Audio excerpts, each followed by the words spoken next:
भाइयों बहनों 4 मई को सुबह काउंटिंग चालू होगी।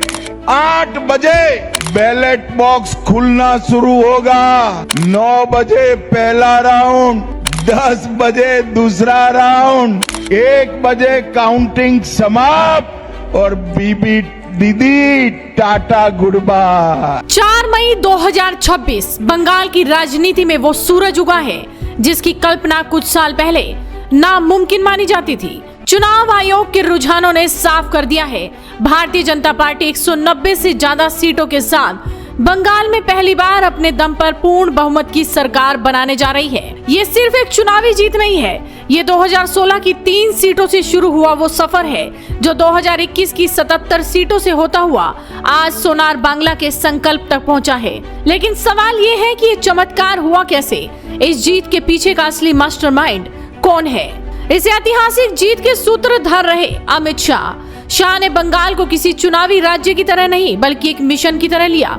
उन्होंने सत्ता विरोधी लहर को केवल एक भावना नहीं रहने दिया बल्कि उसे एक संगठित शक्ति में बदल दिया। उनकी रणनीति के 3 मुख्य स्तंभ थे।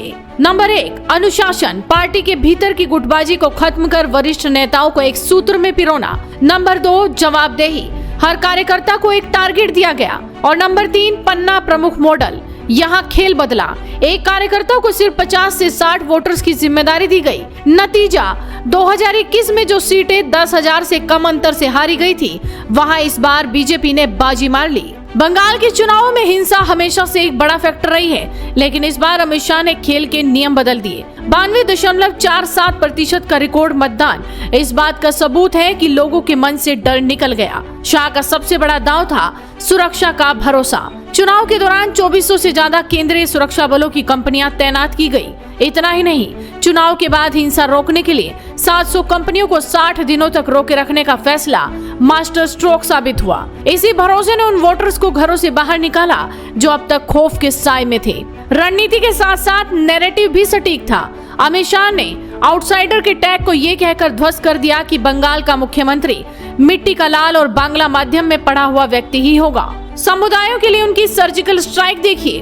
मतवा समुदाय, सीए के जरिए नागरिकता का ठोस वादा। उत्तर बंगाल गोरखा समस्या का 6 महीने में समाधान। महिलाएं और युवा 3,000 रुपए प्रति माह की वित्तीय सहायता और भ्रष्टाचार मुक्त शासन का वादा। शाह ने घुसपैठ और जनसांख्यिकीय बदलाव जैसे मुद्दों को सीधा जमीन से जोड़ा। उनका नारा detect, delete and deport core voters के बीच बिजली की तरह दौड़ गया। 2026 की जीत साबित करती है कि जब सटीक प्लानिंग, बूथ स्तर का क्रियान्वयन और अटूट अनुशासन मिलता है तो राजनीति के बड़े बड़े किले ढह जाते हैं। बंगाल ने आज डर पर लोकतंत्र की जीत देखी है। अमित शाह की चाणक्य नीति ने बंगाल में एक नए युग की शुरुआत कर दी है।